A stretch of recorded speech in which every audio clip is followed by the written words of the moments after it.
कुएं का भूत। ये कहानी है रायपुर की, जहां गांव के बीच एक कुएं को बंद करके रखा गया था।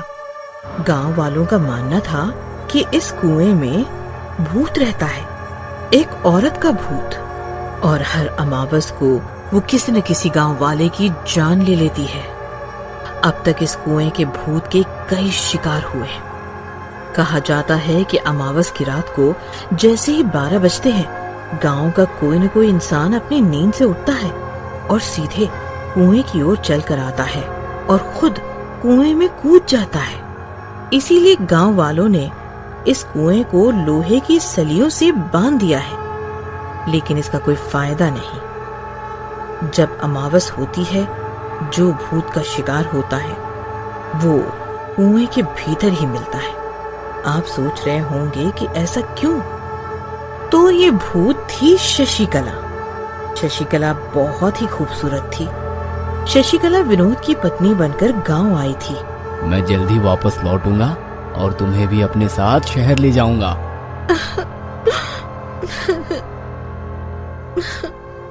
ठीक है जी। अरे अब क्या मुझे रोते हुए विदा करोगी? विनोद शहर में काम करने चला गया और यहाँ शशिकला विनोद के लौटने का इंतजार करती रही। गांव के ठाकुर की नजर शशिकला पर थी। वो शशिकला को आते जाते देखता रहता था। शशिकला इंतजार कर रही थी कि कब विनोद लौटे और उसे भी अपने साथ शहर ले जाए, पर ऐसा नहीं हुआ। गांव में विनोद की लाश लौटी।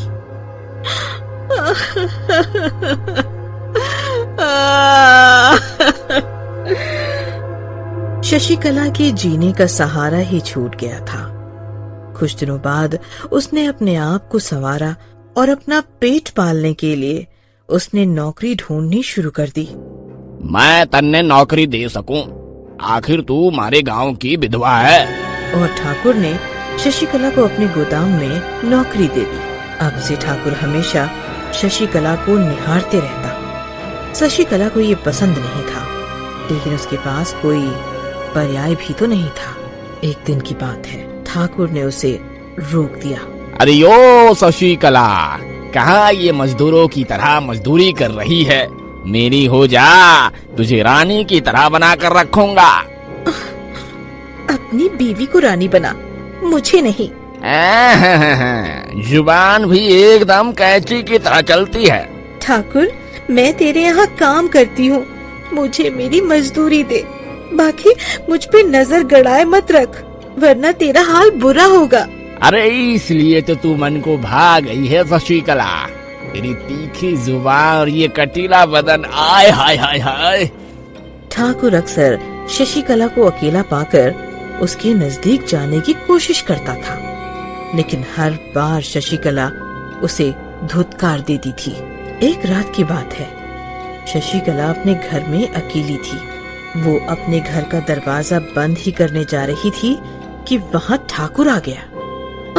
ठाकुर, तू यहाँ इस वक्त? हाँ, इसी वक्त। चला जा यहाँ से, वरना मैं शोर मचा दूंगी। फिर गांव वाले तेरा बुरा हाल कर देंगे। बड़ी आई मुझे गांव वालों की धमकी देने। ठाकुर शशिकला के नजदीक जाने लगा और शशिकला जोर जोर से चिल्लाने लगी, बचाओ, बचाओ मुझे, बचाओ, नीच पापी ठाकुर, छोड़ मुझे, बचाओ। शशिकला की आवाज आसपास के गांव वालों ने सुनी और वो मदद करने जा भी रहे थे, लेकिन जब उन्होंने ठाकुर का नाम सुना तो वो वहीं रुक गए। बचाओ, बचाओ। कोई भी शशिकला की मदद करने आगे नहीं बढ़ा। शशिकला खिड़की से गांव वालों को देखती रही। अरे ना मर्दों, लानत है तुम पर।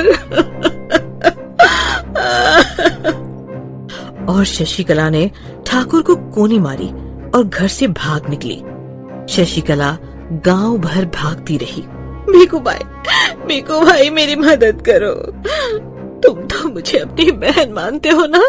शशिकला जिस इंसान के पास मदद मांगने जाती वो अपनी मुंडी नीचे कर लेता और फिर ठाकुर अपने आदमियों के साथ शशिकला का पीछा करने लगा। शशिकला भागते भागते गांव के कुएं के पास पहुंची और ठाकुर के आदमियों ने उसको दोनों तरफ से घेर लिया था। उसे समझ नहीं आ रहा था कि वो क्या करे। अब कहाँ भागेगी हैं? मुझे गांव वालों की धमकी दे रही थी ना, अब क्या हुआ? कोई आया तेरी मदद के लिए? आजा आजा आजा, अब चुपचाप मेरी बात मान ले। आ आ आ बस कर पापी, बस कर। तू मुझे कभी हासिल नहीं कर पाएगा, कभी नहीं, कभी नहीं। और शशिकला ने गांव के कुएं में छलांग लगा दी। बस इसी दिन से शशिकला का भूत इसी कुएं में रहता है।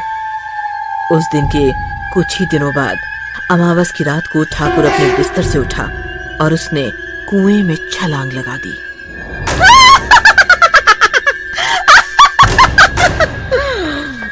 शशिकला का बदला यही खत्म नहीं हुआ।